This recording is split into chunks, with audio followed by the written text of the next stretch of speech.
Hi అండి, అందరికీ good morning.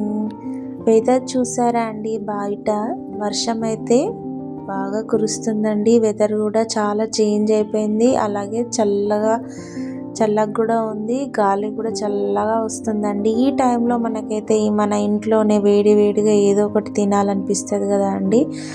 అదేనండి, మన ఇంట్లోనే సింపుల్గా, ఈజీగా, టేస్టీగా మన తెలంగాణ స్టైల్లో లోపల సాఫ్ట్గా, బయట క్రిస్పీగా, నోట్లో వేసుకుంటే స్పైసీగా, అదేనండి మిర్చి బజ్జీ ఎలా తయారు చేయాలో చూపిస్తాను. ముందుగా అయితే welcome back to my channel అండి. ప్లీజ్ అండి మా ఛానల్ని సపోర్ట్ చేయండి, లైక్ చేయండి, సబ్స్క్రైబ్ చేసుకోండి. ఇప్పుడైతే ఒక కడాయి అయితే తీసేసుకొని అందులో శనగపిండిని అయితే జల్లించుకోవాలండి.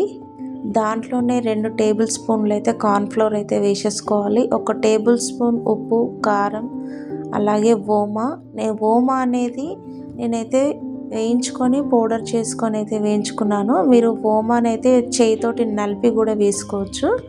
నేనైతే పొడి చేసుకొని వేసుకున్నాను. దాంట్లోనే కొంచెం 1/2 టీ స్పూన్ మన వంట సోడా అయితే వేసేసుకొని ఇవన్నిటిని వాటర్ పోసుకొని అయితే మంచిగా కలుపుకోవాలండి. ఇట్లా చేతికి ముట్టుకుంటే చేతికి తాకాలండి ఆ మిశ్రమం అంతా. అలా కలుపుకోవాలి చిక్కగా. చూసారు కదా ఎలా కలుపుకున్నామో మనం. ఇప్పుడైతే మనం ఒక ప్లేట్ అయితే తీసేసుకొని వీటిని అయితే మిర్చీలన్నీ శుభ్రంగా అయితే కడగాలండి. కడిగిన తర్వాత వాటిని ఒక క్లాత్ అయితే తీసుకొని ఆ మిర్చీలను శుభ్రంగా తూడ్చేసుకోవాలండి. వాటర్ మాత్రం ఉండొద్దు వాటికి. ఉంటే మాత్రం శనగపిండి అనేది అస్సలు పట్టుకోదండి.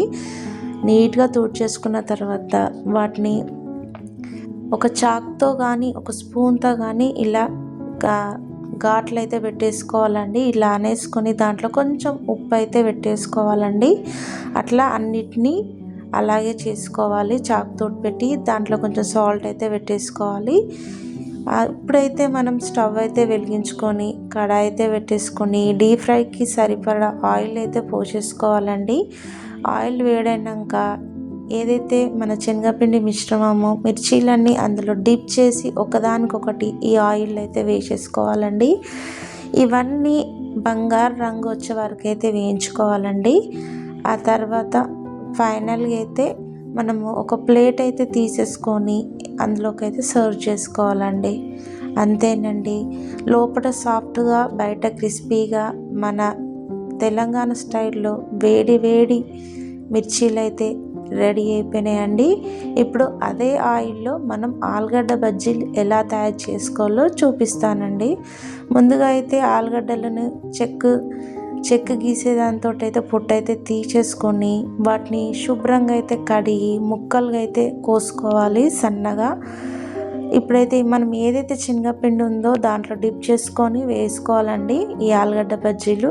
అంతే, ఇవి కూడా బంగారు రంగు వచ్చే వరకు వేయించుకోవాలండి. అంతేనండి, మన మిర్చీలు అలాగే ఆలుగడ్డ బజ్జీలు అయితే రెడీ అయిపోయింది. ఆనియన్స్ తోటి సర్వ్ చేసుకుంటే అంతే, సింపుల్.